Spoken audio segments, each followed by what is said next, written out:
তারা সমালোচনা করে আবু হুরায়রা রাদিয়াল্লাহু তাআলা। এই কিছু বেছে কিছু সাহাবাকে তারা সমালোচনার টার্গেট বানায়। কেন জানেন?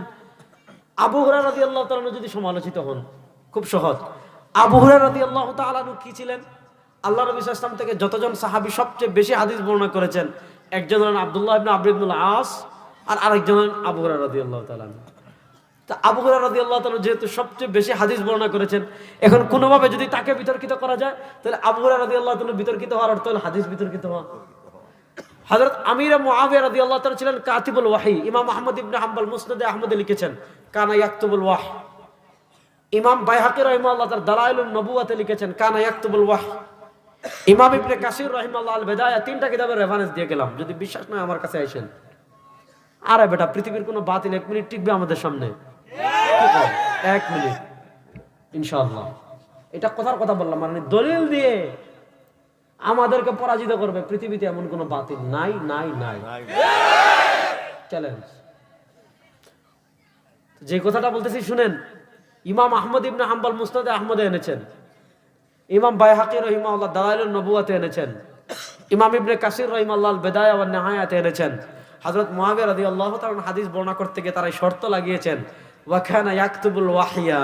আমির মুআবিয়া রাদিয়াল্লাহু তাআলা ওয়াহি লিখতেন। হযরত মুআয ইবনে জাবাল রাদিয়াল্লাহু তাআলা আনহু লাম্মা আসলামা মুআবিয়া, যখন মুআবিয়া রাদিয়াল্লাহু তাআলা মক্কা বিজয়ের আগে মুসলমান হয়েছেন, নবী করিম সাল্লাল্লাহু আলাইহি ওয়াসাল্লাম মুআয ইবনে জাবালকে সহযোগিতা করার জন্য হযরত আমির মুআবিয়া রাদিয়াল্লাহু তাআলা আনহুকে কাতিবুল ওয়াহি বানিয়েছে।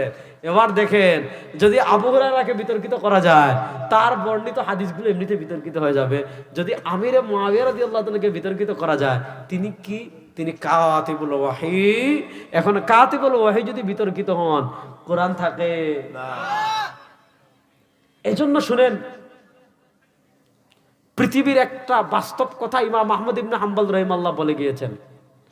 ইমাম খাওয়ারিজমি রাহিমাহুল্লাহ মানাকিবুল ইমাম আহমদ লিখেছেন। মানাকিবুল ইমাম আহমদ কিতাবের নাম, ইমাম খাওয়ারিজমি। সেই কিতাবে ইমাম আহমদ ইবনে হাম্বলের বরাতে হযরত উমর ইবনে আব্দুল আজিজ রাহিমাহুল্লাহর একটা বক্তব্য এসেছে। উমর ইবনে আব্দুল আজিজকে আমরা ছিলেন তাকে, যে তিনি খুলাফায়ে রাশিদিনের পর তার শাসন আমলে মুসলমানরা খুব শান্তিতে ছিল, আরামে ছিল, আমরা সবাই জানি। 101 হিজরিতে তিনি ইন্তেকাল করেছেন, হযরত উমর ইবনে আব্দুল আজিজ রাহিমাহুল্লাহ। উমর ইবনে আব্দুল আজিজ রাহিমাহুল্লাহ সাহাবায়ে কেরামের সমালোচকদের ব্যাপারে তাকে জিজ্ঞেস করা হয়েছে যে যারা সাহাবা সমালোচনা করে তাদের ব্যাপারে আপনার মতামত কি? তিনি বলেছেন কি জানেন? তিনি বলেছেন ইন্না মাসালা আসহাবি রাসূলিল্লাহি সাল্লাল্লাহু আলাইহি ওয়াসাল্লাম কামাসালিল